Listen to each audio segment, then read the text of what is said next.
2 questions. One is the first, so we'll split it up in half. So we'll do 10 minutes, I guess, trying to figure out what you think is like, what is pushing QS further? What do we need more of? What should we improve? What do you think sort of maybe you think you personally need, or your company needs, or your peers or your ecosystem needs? And then the second question is, what can actually derail this? So what should we watch out for? So where can we throw the microphone? Who wants to give a first answer, giving that question? Hello. Oh. Wow, it starts like, it's already sounding like the start of a movie. Yeah. Is it done? Yeah. Yeah. Okay, that one question. Okay, there is like much of like devices made for like tracking, and you can get the data. But what about devices that track data, but you can't get it yourself? For example, medical devices like heart stuff and other things. I know some quantified self people have been making progress with that, but like medical device manufacturers are quite strongly against that. So, is there a way to combine those, like personal and professional healthcare? So it's more about open data and how that open data should be the resource. I'm just looking this up because it's one of these. There are a few projects now that actually make hardware and get your data and just give it to you. This sensor actually also just gives you the data and it's for you. But that's a good one. I just want to sort of get them, and then we can probably, there's lots of time in the drinks and so to discuss, but give as much people the opportunity to give their opinion and to suggest things that are you think that are needed or that can push QS forward. Yeah, one answer to that would be if QS community comes up with really good examples of how we can take benefit of all that data in combination with other sources of data. So your medical pacemaker device manufacturer might not give you the data of the pacemaker if they think it's just their data. But when they actually see the benefits when you combine it with your physical activity tracker, then they might be willing to open an API. Indeed, all these locked gardens of data that we have all around of us. So I have a problem with many of these apps out there that it's sort of their vision of the interface. And I want mine. So that's one thing I want to see more, my interface. Same here. The other thing where we should take QS, I'd tie that to what Mika Pantsar said earlier about health, and you discussed health as well. So healthcare currently takes you from a bad place to a normal level, but it doesn't allow you to optimize. And there are not resources within the healthcare to allow you to optimize you from that normal safe level up. And that's basically your own responsibility. So that's where you can use QS to go from that agreeable good level to even better levels. So is sort of a summary that we're really sort of reactive in healthcare, that we're repairing stuff, but that we're not trying to get people improving? Or one way how you can think about it is sort of we have these nutritional recommendations, for example. Based on the studies, they're looking at, what is sort of the averages or what would be like the minimum levels what you need. But that's not related to optimal levels, not optimal for you. So optimal for you might be totally different. And you can see that when you move from, for example, you go from Finland to Norway and suddenly the same markers, the same lab tests, the number of people who are now in the risk category of heart disease go totally into different realms. So it's always about this observation, and what the healthcare doesn't really support is that kind of, it's sort of keeping you alive, but not necessarily taking you to the next level of actually, living longer. Okay. Somebody else. Yeah, hi. I'm taking to the subject I've been listening to on a few conferences here and things, and one subject that actually came up today again was placebo. And I haven't actually seen anyone at QS seriously looked into the own placebo effect of getting the data. Yeah. And if you ask me on the big thing with QS is actually the placebo. Yeah. Because when we talk placebo, we come into the realm quite quickly of even religion and a fusion of the two aspects. And this is really hard stuff, so it's hardcore issues. But it's actually hasn't, I tried to involve Kevin into it, but he doesn't seem to want it. Well, there is. Who does? Well, there's a guy called Ian Ashlick, and I don't know if you've seen his presentation, but he done a great presentation actually on a placebo effect and his next step. And he said he didn't research it yet, but I was thinking of a question he said and was like, why didn't somebody else? So how often can you repeat a placebo effect? That was his main question. We can now do it once. We know that it works once. You can give somebody a pill. But apparently there's an inside mechanism that starts working if we trigger the placebo mechanism. You know, you can give people that, and you can even say to people that's being researched that it is a placebo and they still benefit from a placebo. So now the question is, can we dive into these things and make it so that we can actually trigger the mechanism of a placebo effect externally, for example, or by other means? To sort of, why does that only kick in when people like in their minds, you know, set themselves up for receiving a placebo effect? Or, but I think it's a very good question. But I definitely also advise, if you haven't seen the talk, Ian Ashlick's talk for everybody to see is great. He has some undiagnosed disease, and he's done a ton of experience, and he had a ton of interesting results. This is really important, because if you think of placebo, some people are like, well, you know, do you account for placebo? And they equal placebo like no effect. But placebo is actually an effect. And if you're getting the results you're looking for, if Quantified Self gives you the placebo effect that you start to really believe, you change your behavior, you know, you get the health benefits, even if those are like imaginary, you know, placebo effects, those are still effects. And I'm all for placebo, whatever works, you know. And in that way, if you can manipulate yourself to you know, go into the direction where you want to go, even if there is no real effect, there is an effect. So it's an individual case. And the QS can also help prove what is the real effect. Is there physiological response? Is there mental response? And so on. Yeah. Somebody else. I think in the back row is next. Throw really hard. Long shot.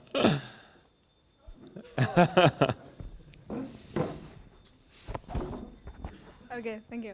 Well, I wanted to say with Quantified Self, I think that it affords that now it's very easy to collect huge amounts of data, but I think that one of the main problems, at least from my point of view, is how to make sense of this data. What tools do we need additional tools for reflect and for sharing this reflection with others in order to kind of, you know, build knowledge out of this data? Right. So just as the previous speaker said, it's nothing. It's trash without the. You know, the data is nothing unless you have, you know, judgment or ideas that form based on the data, algorithms that might help you make decisions, or smart analysis, visualization, things that help you take action. Yeah, but in that sense, not everyone is literate enough to have this kind of. Okay, so there should be solutions for people, even non-technical or even, but for everybody to use.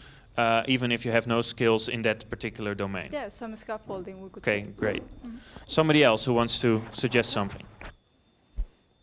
Does it work? Yeah. Okay, I think we should find out ways how we can get medical doctors and this kind of researchers also on board. I think they are now in the same situations record labels were like maybe 10 years ago or so, when internet came and broke everything. Try to make it a little bit more practical. How can we do that? How can we? That's a good question. I'm not sure. Okay. We should, somehow convince them that. Are they here? This Quantified Self is not only a bad thing for them, but we should think how we are able to use this. Sometimes maybe a bit crappy data and so on. So how can we really make use of it? Are there doctors here? Just that was my maybe didn't. Okay, so and for one, there's one doctor. There's only, that's interesting, right? I only also know one doctor that's really using it, and he's using a coach to guide people, to guide his patients. He uses a coach. She does all the hard work, and it's long hard work, and then she summarizes it, and he as a doctor, can make certain decisions based on the sort of triangle decision mode that they have. I'll just give a quick comment from a Quantified Self conference in San Francisco. Like the best discussion session that I participate there, where there were several doctors discussing, and it was most heated discussion in the whole conference. So at least in US there are a couple of doctors really participating on the discussion. Yeah. And it's been interesting to see that actually in the Facebook community we have the development director of the student healthcare system here in Finland was asking suggestions like which organization to contact to understand more of this world if there is something that they could learn. And also one other like big private healthcare institution has been in contact with us to understand more about this world. So definitely there's some interesting conversations going on, and let's see when actually something happens there. Okay. Just a few more on what things should we strengthen or do more of or do differently to make it happen or to make it grow? A requirement for new ways of self-expression has come up many times during this conference or unconference. And I think that means we really need to push our creative boundaries. So we need new artistic skills, expressive art skills. So taking the photo every night, 8:36 is a tremendous start. So I see a vision of creating a choreography, dancing it, sharing the video every night, 8:36 p.m. It's a great suggestion. I also we had the privilege in the Netherlands of hosting some artists who did live vlogging work. Laurie Frick is somebody who's quite active. So if you look on QS and artists, there's some great, just as with movies are maybe for technology, artists are a great expression for finding out new ways of talking and communicating about QS. Indeed, and we are pretty serious when we are talking about these issues here, like health and all that. You know, why is it so serious? So you can turn that into some really interesting unexplored areas if you just open that box a little bit. Maybe we could look into entertainment more. That's how to get into the consumer market, really. That's what many of these wristband developers are looking into. The data is quite crappy and useless, but actually, you know, the experience of using those then becomes a central stage. There's one question over there. Well, what else can we do to improve our quantified self movement? Well, we need really to improve our abilities to understand the data. And we can do it with algorithms like machine learning and things, but also we need to do much better visualization, in my opinion, because what we currently do is totally not sufficient because we use the old methods of visualizations which were developed like for small data sets, which were developed like for isolated cases, which are not showing the letting us to to compare, to see outliers and so on. So that's why we need to search new creative ways for visualizing stuff.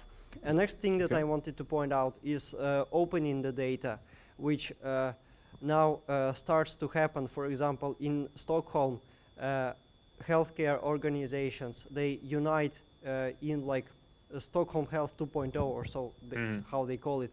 So to open the data and create an API to access the healthcare data even from hospitals and from one hospital to another and from pharma companies and from patients themselves so they can access their own data.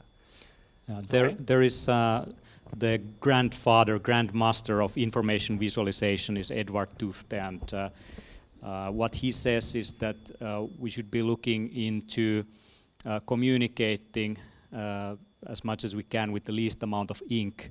So when we talk about information overload, we turn actually into what Marshall McLuhan called, and also Esko Kilpi said, pattern recognition, or what Clay Shirky, who is a researcher, professor at the University of New York, calls that what we have a filter problem.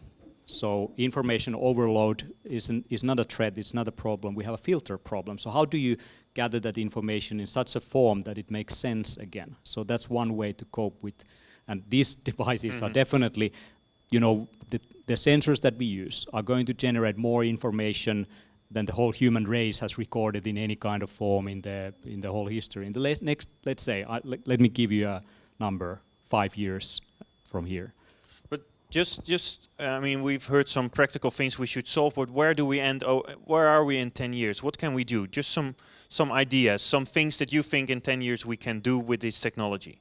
Who has an idea that you think, okay, we're gonna be there? That was scary. Well, at least in neuroscience, it's all about like interaction and brain-to-brain coupling and measuring two people at the same time and how heart rates synchronize. So how about that kind of stuff? Yeah, great. Like measuring effectiveness of teams or something like that. Somebody else, just to give some ideas that are floating around that people think, okay, this is what is actually, what I think we'll get in 10 years. Maybe decentralized healthcare. Yeah? Somebody else? Personalized bacteriomes, like straight to your gut or whatever part needs them. So you can actually also program them in a sense, or you can send them around, you mean? Or, okay, yeah. Just a few more, because these I think are always interesting, like what are your ideas that we are doing with this technology in say 10 years? Well, the integrators must be much, much better than they are now. So they must be open, and it must be really better ways to integrate all if it this data. is, that's That's where do the we point. get? It will be in 10 years. Okay. There will be integrators which really will be kind of different kinds, different types for different kind of people, different interests. But also all the data can be put into one box, and that's the aim, I think. So now the sort of opposite side of the same question. If we've already heard some things about, we need stuff and we need that more, but what could really go wrong in the next 10 years that might sort of eradicate QS as a movement or as an idea from, we're all very enthusiastic now and we think it's all going to happen, but what can happen, as a major issue that can pop up and change all of this? Who has an idea or who wants to share his idea? Somebody we haven't heard. Watch out for the camera. Yeah, so if some big company gets monopoly on the whole market, then they might decide that, okay, we get all the data, we have these beautiful sensors and everything, but they're going to decide on the packaging, and they are deciding that, no, you're not going to get all the raw data for yourself. So that might be a danger. Monopoly. I think so too. Somebody else. One guy mentioned that Google is the biggest quantified self company in the world because the way how they target advertising to us based on our behavior. So maybe there is already a monopoly. Yeah, there's a risk involving biohacking with quantified self. So if people try to experiment too much with too much weird stuff and really hurt themselves, and then there will be like a public backlash or a government ruling that you cannot do stuff anymore? Well, then you just all come to the Netherlands. We're pretty relaxed there, so don't worry. Somebody else? Something that can really derail this? Something that can change? I gave the example of what if Moore's law doesn't happen? Are there other things, technological things or trends that we think oh, well, they will go on and on, but maybe they don't? Security, privacy, and what will go wrong? What is your idea that might go wrong?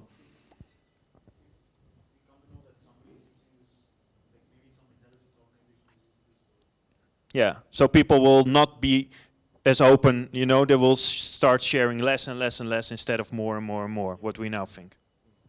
I'm kind of hoping myself that when you look at the software development in Finland and the big projects that started here, like Linux and MySQL and SSH and IRC, and all of that stuff is open source and open interfaces.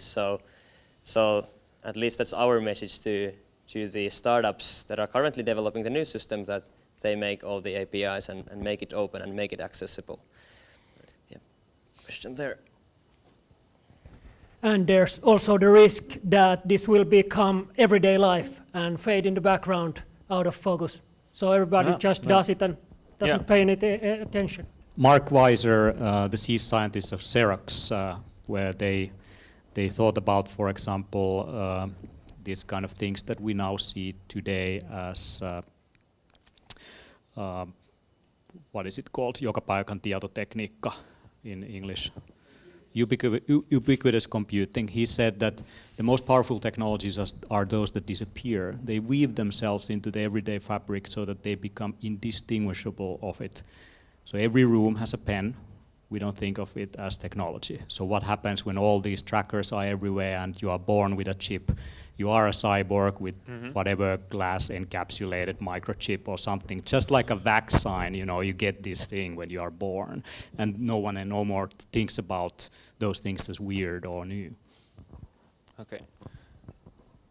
One potential problem that I see is kind of designing too esoteric or complicated interfaces, because inevitably, as we gather more and more data, it gets more complicated, and we need something to show efficiently and in a minimalistic sense. Yeah, so we can't do it like without good visualizations. Let's say one or two more, one in the back and somebody after that. Somebody who wants to share. Maybe this is the last one. Yeah, so on the idea that this technology will disappear, so what happens when biohacking disappears? What happens if we actually solve sleep and nutrition completely, that there is this perfect Solent or Abro 3.0 that you just take and it's just personalized for you and perfect, and there's no way to improve that anymore? I think the transhumanism movement is a correct way to explore more that space, and this rich Russian guy called Dmitry Itskov is running this global 2045 movement where he visions that in 4 phases and in the end in 2045 we could move the human mind out of the brain to completely new kind of like, well, wetware or hardware, something that will bring us immortality. So sounds, very ambitious and impossible currently, and let's see what's happening. But there are like own group of people really like progressing the thinking even that far.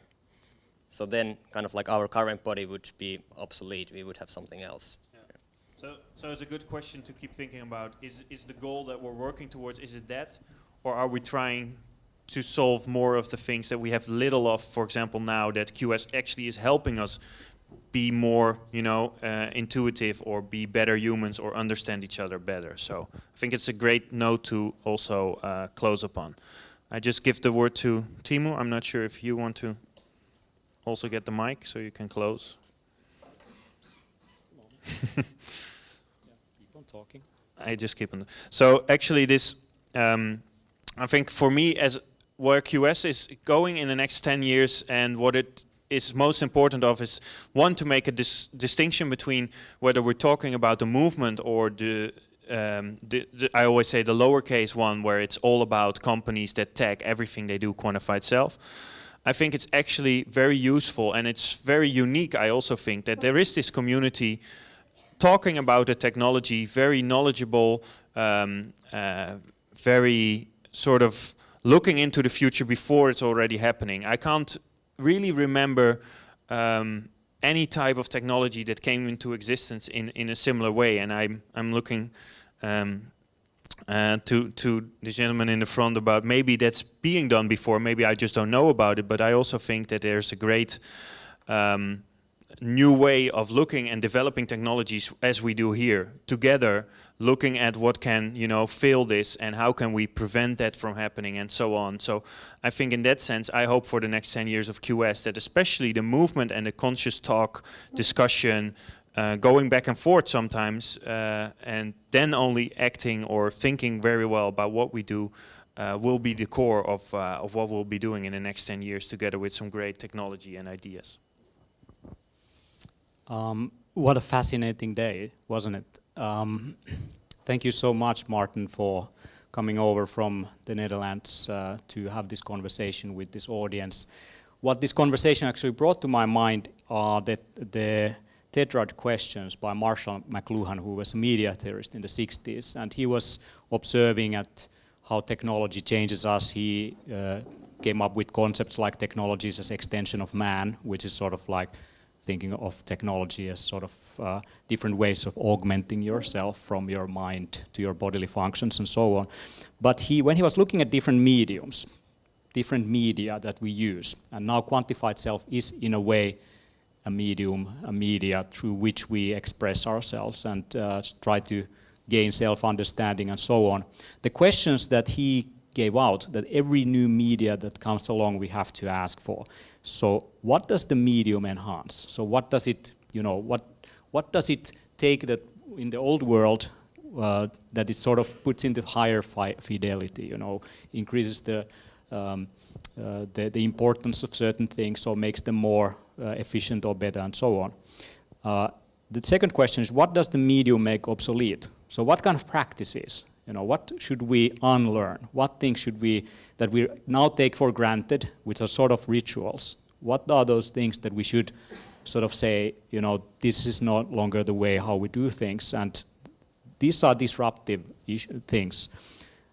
Quantified Self, to my mind, is a disruptive technology. It can disrupt a lot of different fields. So if it disrupts the healthcare system so that it makes, for example, preventive healthcare more prominent and individuals more important on that process, makes it less so the old system relevant as it is, but forces it to change because some parts of it is obsolete in the future. So we'll see how that goes. The third question is, what does the medium retrieve that had been obsolescent earlier? So what kind of old practices that existed in last century, for example, in 18th century or during the Enlightened time, what are the kind of practices that we no longer see eye to eye and look into and do? What these things might retrieve to our day-to-day lives once again? And the fourth one is, what does the medium flip into when pushed to the extremes? So that's the sort of last part of the conversation on what really happens if we go overboard. What happens if all these companies take a little bit too far step in using this? So this is definitely an interesting field to be in. Looking forward to continuing the conversation, and also looking forward into organizing more of these events in the future, right? Sure.